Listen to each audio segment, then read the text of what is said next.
Traditional Sweet Recipes from Malta Volume 2, soon available at www.traditionalmaltesesweets.com. Traditional Sweet Recipes, creating a small slice of Malta that feels like home.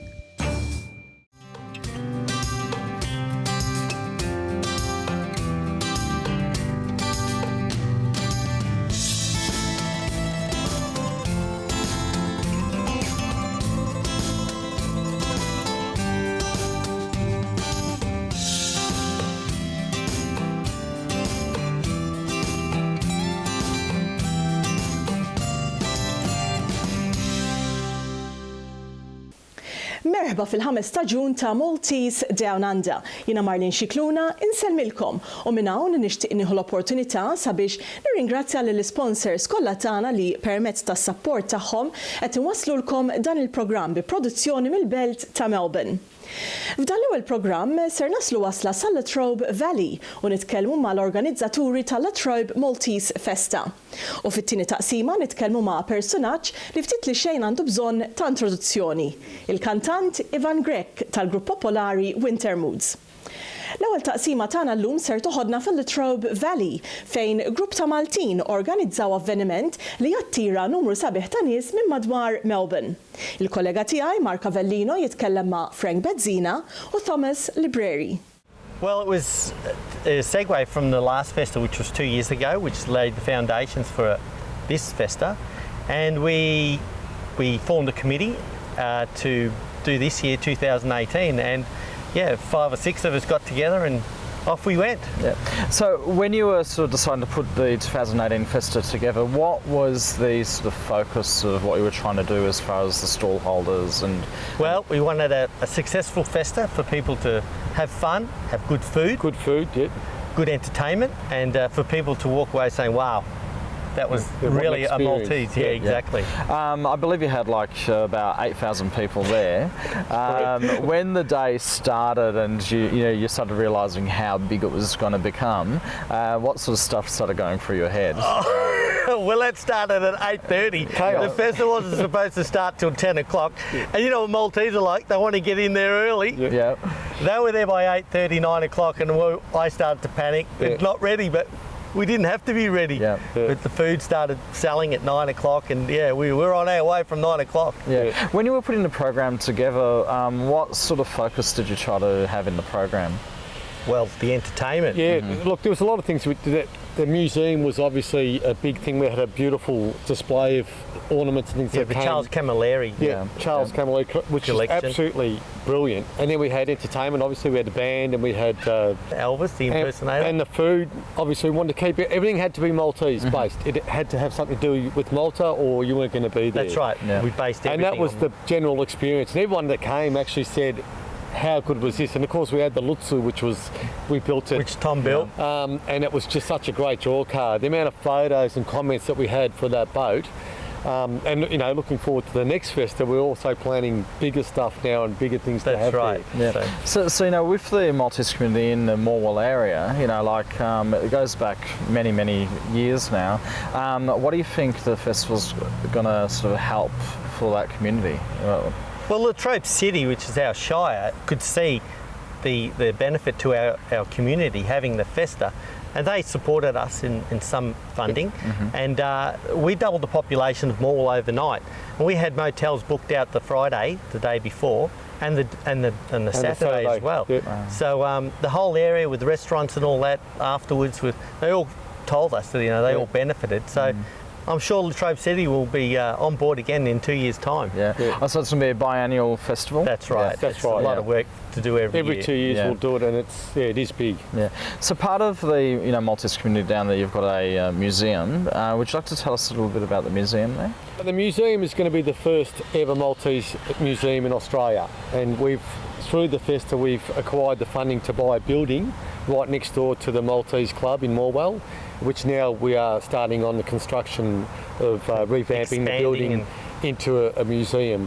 And obviously we're looking for things that we can archive and put in there, from Malta. And we'll have a registry there where people will register who donated it, and they'll be acknowledged for it, and it'll always be that family history or whatever. And plus, obviously, we're going to rotate the things in the museum, so it won't be a stagnant display. It'll be run by the Latrobe Valley Maltese Community Centre. Yeah. So they'll own the museum, and they'll be, like in conjunction with the museum and the Maltese Community Centre. Back to the festa just a little bit. I can imagine that getting it together in a remote location and getting into businesses involved, the Maltese businesses involved, could be quite difficult. How did you go about letting businesses know that you were going to have the festa and what was going to be there?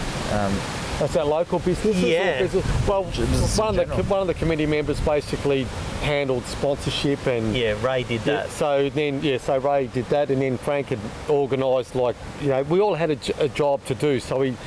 And Frank, obviously everyone in our area knows him because of his past fame with Coco the Clown, was able to get so many businesses online. And look, from this first festa, it's already grown. We've now got people coming to us. They're wanting to be part of it already.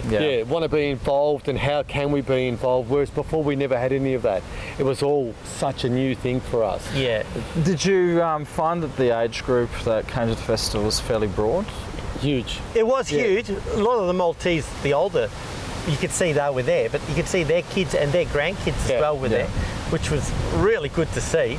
And that's what we want to pass on. We want to pass on to the next generations. Like my daughter, she knows the history of Malta, the Knights of Malta and how much we played a part in the Second World War and all that. But that needs to be passed on continuously. Malta is an amazing country and how we've survived.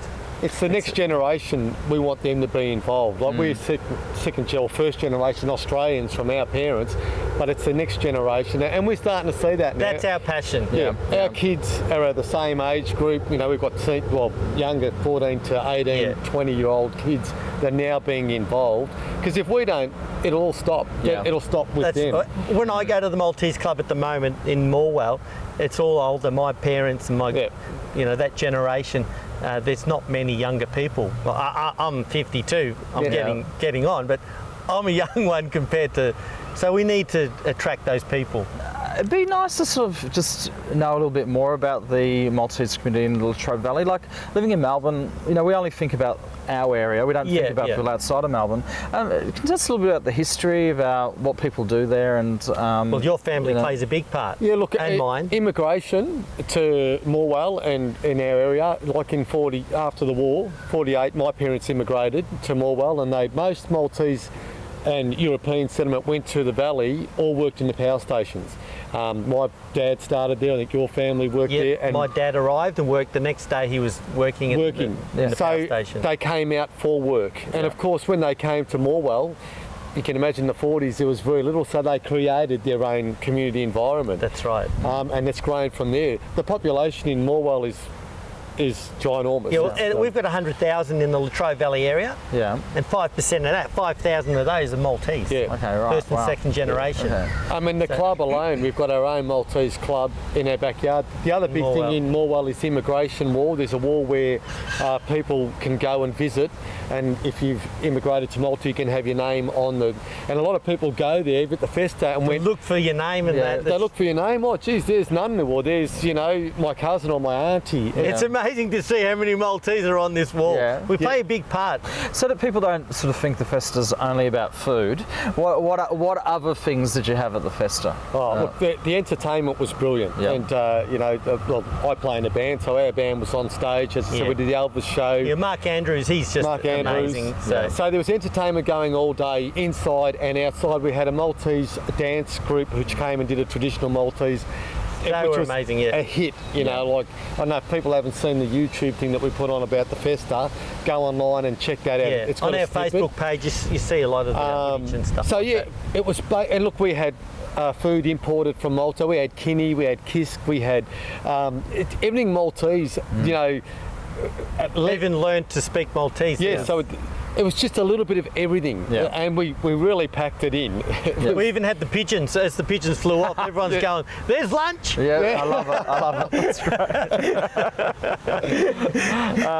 great. So we did try to have a lot of everything. And look, a lot of people came back and said they were overwhelmed with the things that we had. We had all the coat of arms. We did. We had the Knights had a display. I mean, the list goes on and on. The Order of St John were there. Yeah, Order of St John. We had souvenirs. We had, and they were a hit. They were a hit. The amount of souvenirs that we sold, and they were all from Malta. They weren't like, some aftermarket Yeah, things. it was only Again, Maltese things. Had to be Maltese. So, a festival like yours to keep going, I imagine that you will need volunteers and people to sort of stay in touch, sort of be interested. So where is the best place that people can find out about the Festa? Like, obviously, we're talking 2 years away, but... Well, come onto our Facebook page, Latrobe Valley Maltese Festa. They can talk to us through that. All the best for the next Festa in Thank you. 2020. Yeah. And thank you for being on Maltese Down Under. I appreciate it. you. Thanks, guys. Maltese DownUnder thanks the Malta Tourism Authority, Mayfield's Business Advisors, MPD Steak Kitchen, Maltese Pastizzi Bar and Restaurant, First National Balkan Associates, Maltese Original Pastizzi Company, Smartline, and our bronze sponsors.